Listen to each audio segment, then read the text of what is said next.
अंकित और अनु भाई बहन थे।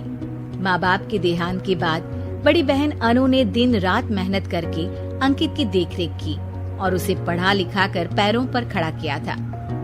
दोनों भाई बहन खुशी खुशी रह रहे थे। एक दिन, दीदी मुझे जॉब मिल गई है। अरे वाह भैया, तेरी मेहनत सफल हुई। मेरी मेहनत नहीं दीदी, आपकी मेहनत। अगर पापा के निधन के बाद मेरी जिम्मेदारी आपने उठाती तो ये सब नहीं हो पाता। मेरी सफलता सिर्फ आपके बलिदान की वजह से है दीदी।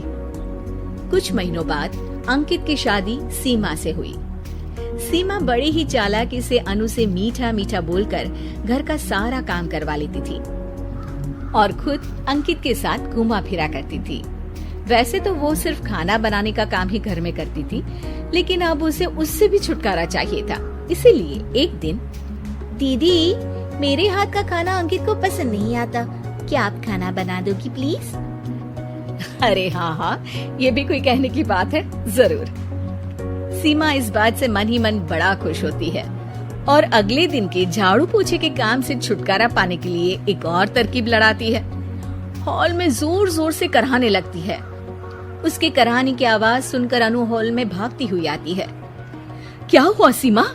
दीदी लगता है मेरी कमर अकड़ गई है। वो क्या है ना, मुझे झाड़ू पोछा करने की आदत नहीं है ना।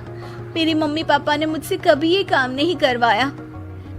अरे कोई बात नहीं, झाड़ू पोछा ही तो है, मैं कर लिया करूंगी। ऐसे ही धीरे धीरे सीमा ने घर के सारे कामों का बोझ अनु पर डाल दिया। घर का सारा काम अनु करती थी, फिर भी सीमा को अनु से छुटकारा चाहिए था। इसलिए एक दिन वो अंकित के ऑफिस से लौटने से ठीक पहले ढेर सारे कपड़े लेकर धोने का नाटक करने बैठ जाती है। अरे सीमा, इतने कपड़े? अब क्या करूं, अकेली पड़ जाती हूँ। करना तो मुझे ही है ना। अरे दीदी से मदद ले लेती।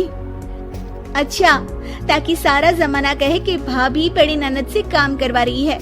और वैसे भी दीदी ने तो साफ कह रखा है मुझे कि तुम आज जो भी हो सिर्फ उनकी वजह से हो, इसीलिए अगर उनके बनाए इस घर में रहना है तो काम करना ही पड़ेगा।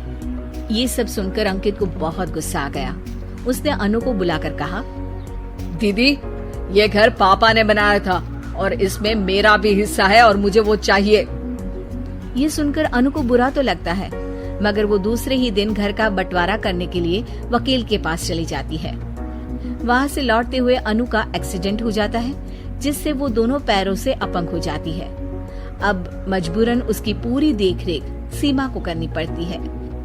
एक दिन सारे कामों से थक कर सीमा अंकित से कहती है, अजी सुनते हो, अब मुझसे तुम्हारी ये बहन की सेवा ना होगी।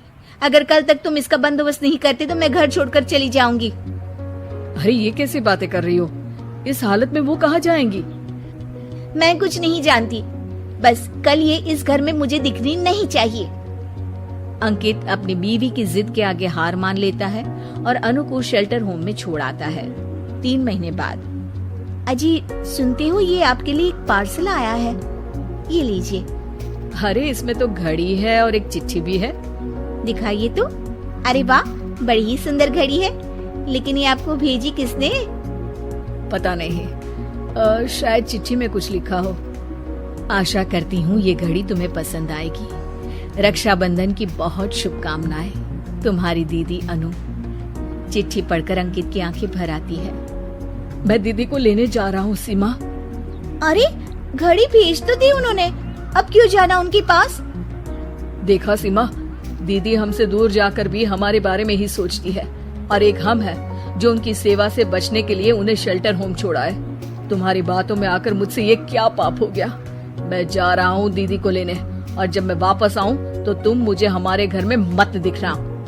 इतना कहकर अंकित अनु को लेने निकल जाता है। वहाँ पहुँचकर, दीदी मुझे माफ कर दो, मैं तुम्हें लेने आया हूँ। भाई आज तो राखी है, आज तो मैं मना कर भी नहीं सकती। दोनों घर पहुँचते हैं। अरे सीमा, तुम अभी तक यहीं हो? निकल जाओ इस घर से।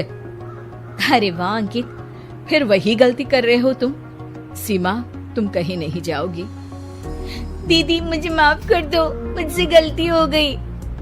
सीमा, आज ये समय माफी मांगने का नहीं है, राखी की तैयारी करने का है। चलो तैयार हो जाओ, तुम्हारे भैया के घर भी तो जाना है ना।